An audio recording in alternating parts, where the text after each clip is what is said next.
How's it going, everyone? So I wanted to quickly go over some news that happened over this weekend pertaining to the Green Bay Packers and Mason Crosby. After new safety Jonathan Owens' wife, Simone Biles, tweeted about becoming a Green Bay Packer and what to do around the city, Mason Crosby's wife answered to that tweet with, "Sad, we will miss you. We just ended a 16-year run with the team. That being said, I've got stuff I need to share with you. Little city with a big heart and some amazing stores and restaurants. We loved our time there, and so will you. Let's talk coats, boots, custom Packers gear." So with that tweet from Molly Crosby, Mason Crosby's wife, it doesn't get much clearer than that the Packers are done with Mason Crosby. Now, that tweet has since been deleted. That might just be Mason telling his wife, okay, don't, post that kind of stuff. Yeah, I might be done with the Green Bay Packers, but that'll be on probably his own terms or the Packers' terms to officially not retire Mason Crosby if he wants to go play somewhere else, but if he doesn't, then yes, retire Mason Crosby.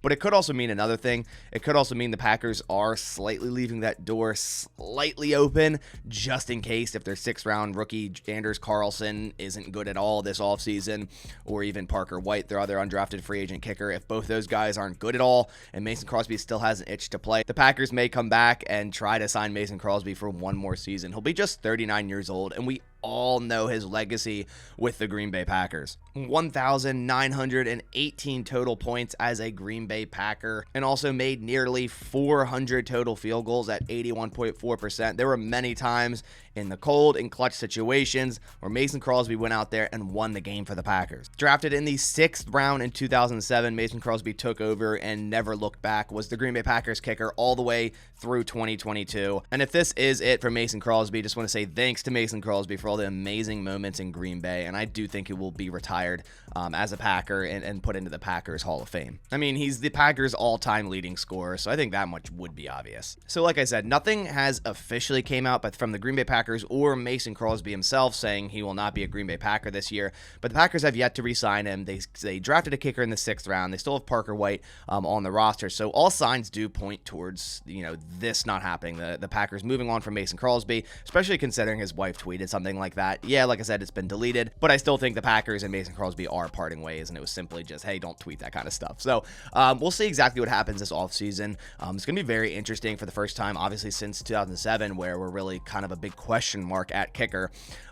We've had Mason Crosby, and there's been some down years for Mason Crosby, but he always bounced back, and he always had, really good seasons for the Green Bay Packers. So it's going to be a big question mark this offseason, whether or not, Anders Carlson is even going to be the starting kicker come week 1. The Packers could very well, bring in other guys to, have competition with them, and they could beat out Anders Carlson. But they did draft him in the 6th round, just like they did Mason Crosby all the way back in 2007. So he's definitely going to get a shot, and it's going to be his job to lose. Carlson was a wildly inconsistent kicker at Auburn, would actually eventually ended up getting him benched in the 2022 season for a freshman. Over his career in Auburn, he was good in extra points, so that's a good thing. He was 173 out of 176, so a 98.3%.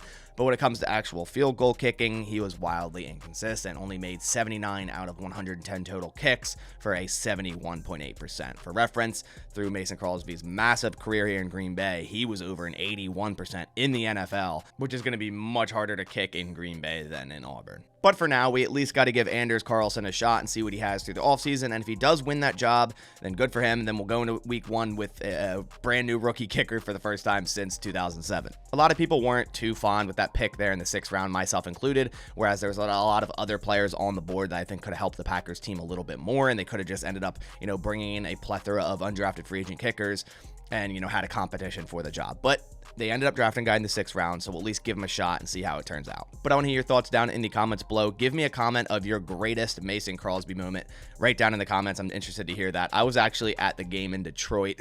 Not a great Mason Crosby moment, but I was at the game in Detroit where he missed, I think it was 5 field goals and 1 extra point, or 4 field goals and 1 extra point.